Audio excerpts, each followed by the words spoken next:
Okay guys, tingnan natin ang inyong reading today. You and your person.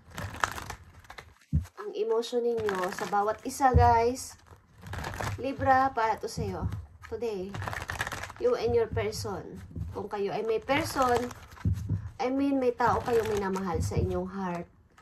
Sa kasalukuyan, ito ang inyong message. Okay. Mari nangyari na to, mangyayari pa lang o hindi pa, so maging aware kayo sa inyong situation. Okay, maaaring mangyari bukas o sa mga susunod na araw, guys. Okay. Libra, this is your message, you and your person. Titignan natin ang bawat feelings nyo sa isa't isa and mangyayari sa inyong relation in the near future. Maaaring advice para sa inyong relation. Okay. Unahin natin ang feelings ng yung person sa'yo. Okay. Dito sa side na to is message o emotion o nararamdaman ng person mo sa'yo. At dito sa side na to is ikaw mismo. Okay, Libra? Okay, guys. Para to sa mga Libra at sa kanyang person. Tingnan natin. Death is here. Okay. Ang feeling ng yung person sa'yo, Libra, is ikaw ay nasa mabuti ng kalagayan. Okay, Libra? At maaring nilisan mo siya, natapos na relation to. Death is here. Okay, transformation. And meron ditong sun sa banda dito. Alam ng person mo na gusto mo ng bagong buhay, bagong ikaw, at maaring ito ay nagtapos na relation para sa inyong dalawa at nakikita niya na meron kang pagbabago nangyari sa buhay mo ngayon, Libra. Transformation ito. Maaring feeling o emotion, nararamdaman ng yung person na ikaw ay malaki na ang ipinagbago sa inyong sarili. Ito ang nararamdaman ng yung person sa'yo, okay? Maaring ito ay person na nagtapos na relation is ito ang nararamdaman sa'yo. Okay, Libra, anong nararamdaman mo sa yung person? Empress is here or the Empress. Okay. Ilan sa mga Libra dito is ang nararamdaman nyo sa inyong person is kayo ay komportable sa kanya. Bilang the Empress is maayos ang maging buhay mo sa kanya. Okay. Maaring sa yung tao na gusto mong makasama habang buhay, gusto mong maging kasama sa bahay o magpakasal kayong dalawa. Siya yung tao na parang ideal man mo o ideal woman mo. Okay, Libra? Kung ano man ang inyong kasarian. Okay. Maring ito yung tao na pinapangarap mo na makasama mo sa buong buhay mo. At maaring siya na talaga. Final, parang official person na gusto mo ang person na to dahil nasa kanya na lahat ng katangian na hinahangad mo. Okay. So, tingnan natin ang inyong relation, ang inyong ng tao na to.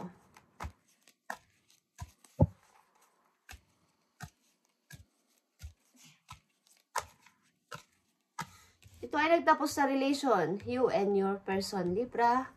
At ang pakaramdam ng yung person sa iyo ngayon is malaki na ang pinagbago mo sa iyong sarili. Okay? Natin ang situation ng inyong relation sa ngayon, bagamat kayo ay hiwalay na. Ito ay para sa'yo, person, at ito ay sa'yo. Okay, Libra. Yan, kayo ay hiwalay na maybe ng tao na to. Okay, ano ang situation nito? Ace of Pentacles is here, guys. Okay. Gusto nang yung person na maghandog ulit o mag-offer again sa'yo ng pag-ibig o ng bagong pasimula bagamat kayo ay hiwalay na, Libra. Ace of Pentacles is here. Gusto niyang ipakita sa'yo na kaya ka na niyang bigyan ng maayos sa buhay o bigyan ng magandang offer. This time, okay, Libra, kahit ito ay nagtapos na relation. Okay. So, ano ang nararamdaman mo sa yung person o ano ang Knight of Cups? Okay.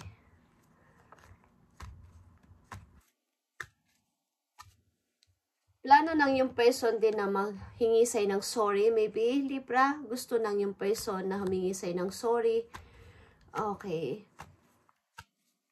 Pareho kayong may gustong gawin sa isa't isa. Okay.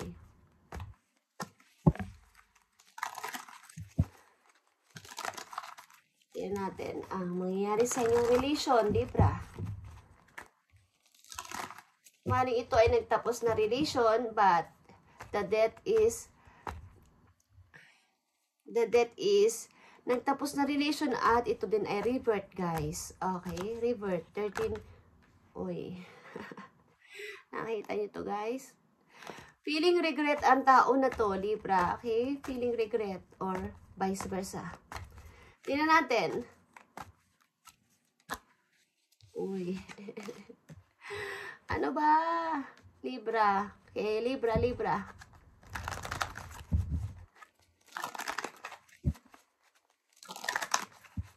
Ano ang magiging ano ng inyong relation in the near future? Okay? Maaring both of you is want ng rebirth. Okay, sa isa't isa, Libra. Magamat ito ay nagtapos na, ang isa sa inyo is, ikaw ang gusto ko makasama sa aking buhay, but ito ay nagtapos na. Okay, ano maaari nito? Maging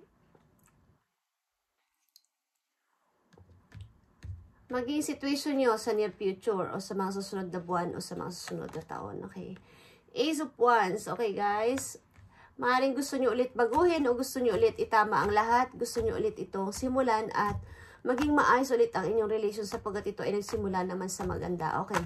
Libra, at ano pa ang maaaring mangyari sa inyong relation? Bagamat ito ay tapos na. Okay. Ito ay tao na nasa isip nyo pa rin at mahal nyo pa rin, Libra. Okay.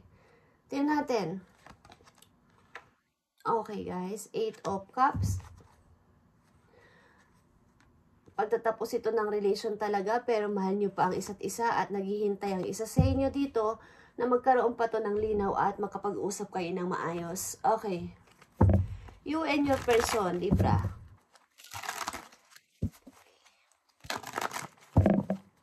You and your person. Tingnan natin ang bagong person na papating sa inyo. Bukod dito sa inyong unang senaryo na ito ay tapos na. Okay.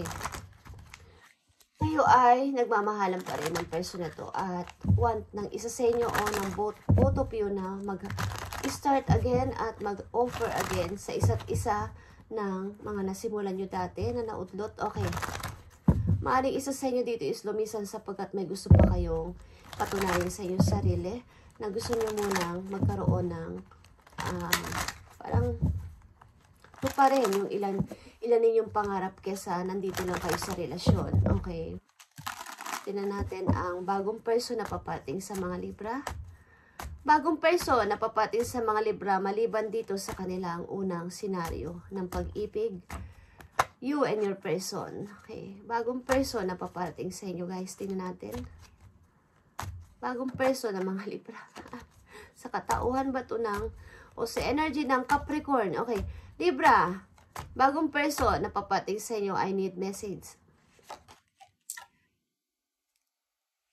Ace of Sword. Okay. Mukhang takot kayo magmahal. Ilan sa inyo? Bagong person na paparating sa mga Libra. Meron bang bagong person na paparating sa inyo? 10 of Cups is here. Okay.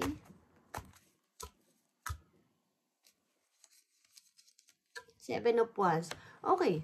Gusto nyo ng masayang family, but kayo ay defensive sa inyong nararamdaman, sa inyong puso. Okay, takot kayo sapagkat nakasurvive ako sa aking last na parang past situation, past relationship, at natatakot ako. Gusto ko magmahal, gusto ko magkaroon ng masayang family, but natatakot ako umipig. Okay, hindi yata safe sa akin ang magmahal. Okay, tingnan natin. You and your person, Libra. Tingnan natin sa kabilang side. Paparating na person sa iyo, anong katauhan ng person na papating sa mga Libra? Takot kayo magmahal, guys. Takot kayo umibig sa bagong person. Defensive kayo sa inyong sarili. Maring pag may nagpaparamdam sa inyo na tao o meron kayong magugustuhan, takot kayong magmahal ng 100% or takot nyo ibigay ang inyong totoong pagmamahal nanlubusan sa kanya. Okay? Tingnan natin. Bagong persona, mga Libra, ano ang maaaring katangian kung hindi pa to dumarating? Ano ang katangian ng person na to? Four of Pentacles. Okay, is here. Four of Pentacles, Ace of Sword. Anong katangian ng person na to? Page of Sword. Ang tao na to is, ang taong papating sa inyo is maaari ring galing din sa masalimuot na nangyari sa kanyang past relationship. Maaring hindi rin maganda ang naging relasyon niya sa kanyang naging partner. Okay? Tingnan natin, guys. Ang message sa inyo dito. Taong paparating sa mga Libra na bago, ano ang maaari mong sabihin o maaari mong ipaalala sa kanila? Taong paparating, anong katangian, anong energy, at ano ang intention sa mga Libra. Taong maaaring paparating sa mga Libra.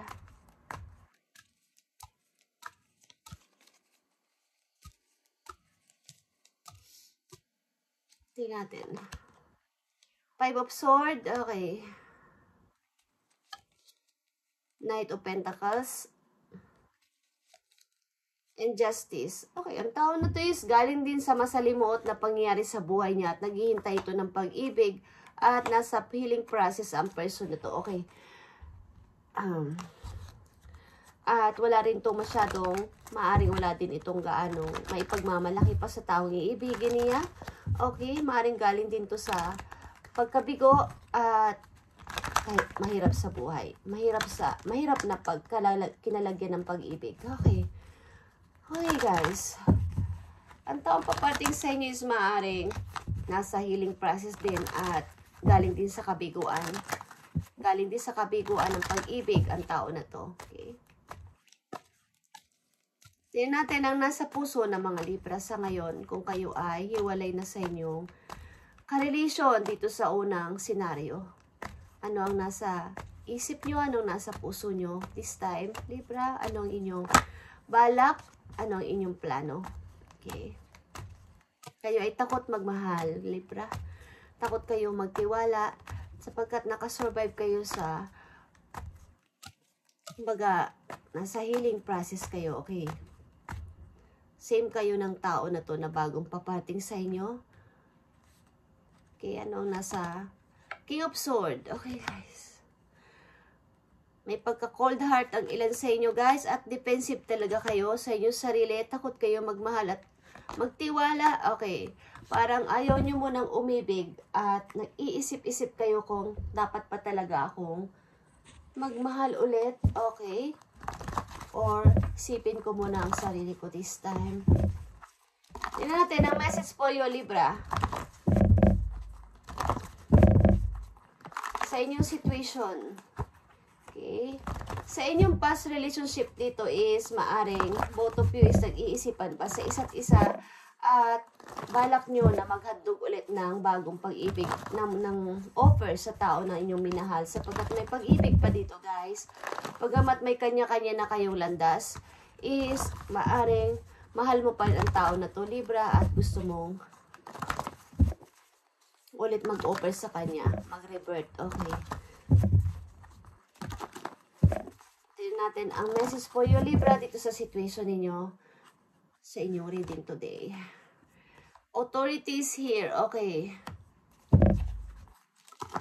Maring this time, napaka-practical mo na. Mag-isip as a King of Swords and the Emperor is may sarili ka ng disposition sa buhay this time at kaya mo na mag-decide kahit ano this time. Kasi kaya mo nang hindi ka na umaasa ng decision mula sa iba. Okay? At fulfilled ka sa iyong nararanasan sa ngayon. Okay? Masaya ka naman sa iyong kinalalagyan sa ngayon. Hope is here. Okay? Something na kayo ay na-boring maybe o nagkaroon ng discontent sa pag-ibig o sa inyong relation dati. Okay, but umaasa kayo na sana minsan o kahit someday is magkaroon ako ng totoong happiness at totoong magmamahal sa akin na tao. Okay? Tinatanong, Kumbaga, ano ba talaga ang dinidesire ng heart ko? Ano ba talaga ang gusto ko? Okay. Tingnan natin, Libra. Message po yun ng yung mga angel. Naghahanap kayo ng totoong happiness. Totoo makapagpapasaya sa inyo. But this time is okay kayo sa inyong pananalapi and magandang itakbo ng inyong trabaho. Okay. Kung may paparating man na bagong person sa buhay ninyo is galing din ito sa parang nakasurvive din dati sa isang kabiguan sa pag-ibig. Okay. At maaring nasa healing process din ang tao na to. Okay, guys. In the meantime, kayo ay nandito sa time na, nandito sa situation na inaalagaan nyo inyong sarili at pinoproteksyonan sa anumang pwedeng makasakit sa inyo. Okay. Masaya na kayo ngayon o masaya kayo ngayon sa inyong kinalalagyan. Lalo na sa inyong trabaho, okay naman. But nag-iisip-isip din kayo kung ano ang mangyayari sa akin, kung ano talaga ang dinidesire ng heart ko at ano talaga ang gusto ko. Okay. Tignan natin, Libra, ang inyong message galing sa inyong mga angels. Relationship. Nakita nyo tong relationship, Libra? Your primary relationship is with yourself and God. And every other's relationship follow from there. Okay? To attract, heal, or balance a relationship, then snuggle more closely with your loving Creator as you feel safe and loved within. So, shall your other relationship bloom and prosper. Okay. At katulad na sinasabi ko sa inyo, ang relationship mo sa ngayon is maaring sa iyong sarili at kay God. Okay? Sa mga Libra, at ipinapaubaya mo ang lahat na kung anong dumating sa iyo is bigayan ni God. Okay? Hindi kayo nagmamadaling umibig at hindi kayo nagmamadaling makakilala ng tao sapagkat ang ilan sa inyo is lahat ng nagiging relation o nakakarelasyon is nagkakaroon lang ng kabiguan at sakit sa inyong kalooban. So, pinapaubaya nyo na sa inyong Creator, kay God ang inyong pagkakaroon ng relationship. But sa kasalukuyan, ang relationship nyo ay sa inyong sarili and kay God muna. Okay, at maaaring may mga blessings in disguise kayong mararanasan sa mga susunod na araw, okay guys, o sa mga susunod na buwan. Is may mga problem kayong i-answer o sasagutin ng heaven, okay, para sa inyo. Parang ito ay blessings in disguise na parang hindi nyo aasahan na ito ay mangyayari. Okay. Thank you and God bless, Libra. At magpatuloy kayo. Okay. Mahalin nyo muna. Kung ayaw nyo muna makipagrelasyon this time is mahalin nyo muna talaga ang inyong sarili. And nakafocus kayo sa inyong sarili sa ngayon at kay God. Okay. Sa inyong Creator. Okay. Meron na kayong, masaya naman kayo sa inyong naranasan ngayon at maaring ang mga cycle na bad sa inyong naging past is clinose nyo na muna at nag-iisip-isip kayo sa panahon ngayon. Okay, ito ang inyong message today, Libra, at nakakatuwa ng inyong relation sa inyong sarili at kay God ay pataas ng pataas o nag-upgrade pa. Okay, parang pinapaubayan nyo na sa kanyang inyong darating na pag-ibig at hindi kayo nagmamadali dito. Okay, sapagkat kayo ay medyo takot magmahal this time. Natatakot kayo para sa inyong sarili na kayo ay masaktan ulit. Okay, thank you and God bless guys.